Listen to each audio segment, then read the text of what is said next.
You removed his whole Instagram. We need everything we could get. Yes. Okay, so quick Purim message. Yes. People think about Purim and they think about the celebration, but you can make the case that Purim is the saddest holiday, and I'll tell you why. Because Yom I know, Kippurim? don't worry, I'm not Just going to ruin it for you. Because if you think about it, Esther, she's the heroine of the story, of course. But at the end of the day, all the Jewish people are celebrating. They're out there partying when they were saved. Where's Esther?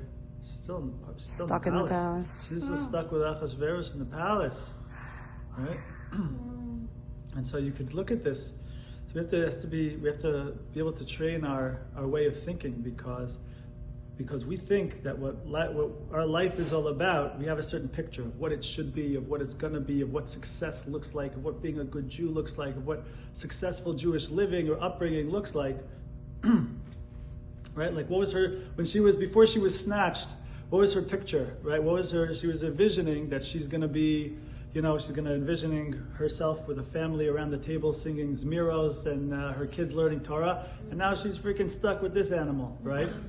And so like after the celebration happens, so you hear the idea that like at first she's trying to struggle what to do. She's trying to struggle what to do. But then those famous words that she steps forward, or Mordechai tells her, right? Maybe this is what you're here for, right? And all of a sudden things shift, right? What shifts? One thing that shifts is before she had a picture. What does it mean to be a good Jew? And so this whole thing that was happening was like against what her life is supposed to be, against what her life should be. But then Mordechai says, hold on a second, this didn't happen outside of God's view. This is part of your story.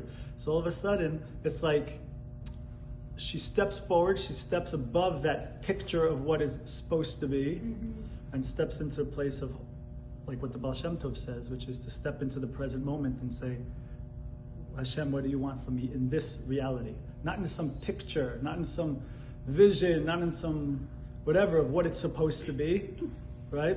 But in the reality that is, okay, Hashem, what do you want from me given this situation? What does Hashem want from me in this moment, right?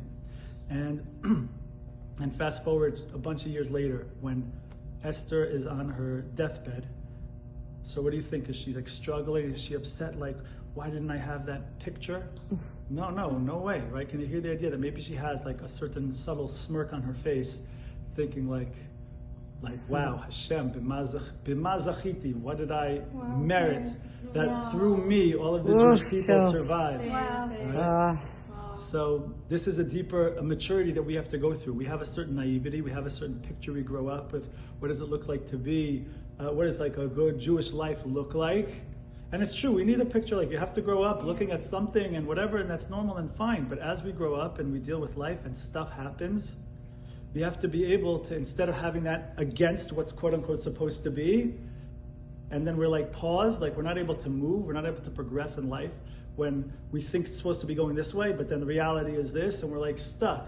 But when we can go ahead and stay, hold on a second, this is my situation, this is not outside of God's view. We're talking about yichud before, yichudim, right? Yeah. So, no, Hashem, this reality is Hashem is here too, and to step into that present moment. And so that's what Esther does. She leaves from that naivety and that simplicity, and I don't even mean that in a bad way, but steps into the complexity and the maturity of the reality of the situation, and then says, serving Hashem doesn't just mean that picture. That picture is a good thing, but when life happens, life's not black and white. When life happens, when there's some gray, when there's some colorfulness, okay, so how do I go ahead then, and how does Hashem want me to serve Him from this place, in this moment, right?